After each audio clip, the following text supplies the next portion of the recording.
Hi everyone, interesting perspective on Ethereum today to jump into with the daily chart on the right and the 6 hour on the, with the daily chart on the left and the 6 hour on the right. And the reason why I'm showing this to you is of course because we've had a breakout on the daily, but we're still in the pattern on the 6 hour. So let's get into it.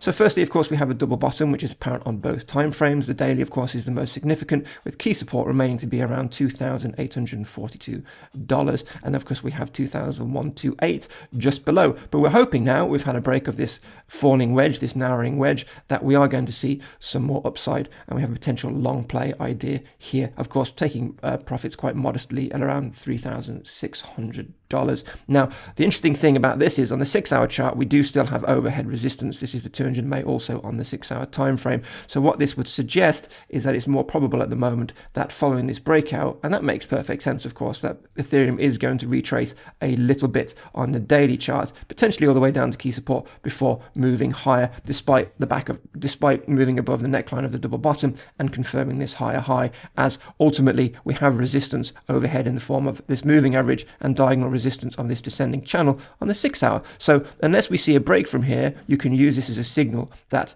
the daily chart is going to allow Ethereum to come down a little bit lower, potentially all the way back down to this lovely little pocket, as that's where the most buyers will be before a move up from here. And that pocket is highlighted here within this pattern at around 2-4. Oh, excuse me. Let me just change that. I just need to update the text a little bit. That's not quite right.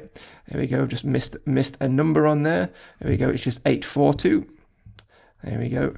840. Always check your numbers, folks. So you can see here, this is 2,842, which is key support on the daily, highlighted within this pattern. So if we do get a rejection here, you would expect Ethereum to retrace potentially to that level before also breaking out itself. Now, the reason why this is quite helpful is until we get a break on this pattern, you can just be waiting essentially for a retrace before entering on the daily chart. But if you do get a breakout above the 200 MA in this diagonal resistance like this, you know that potentially here on the daily chart, you're not going to get a steeper retrace potentially, which means that the breakout may just be like the retrace following the breakout may just be slightly more meager. Therefore, maybe just to confirm the double bottom neckline and then move up from there, which means, of course, you would potentially alter your game plan for this particular trade and move up your entry point. But until you do get that confirmation of a breakout on the 6 hour chart, you do, of course, then have to presume we're going to have a slightly steeper retrace, a perfectly natural retrace to just confirm the SR flip by potentially moving down towards key support at around 2,842. So nice multi-time frame analysis to give you perspective on potentially where the price action go on the daily chart based on the resistance overhead on the 6 hour. But that's Ethereum.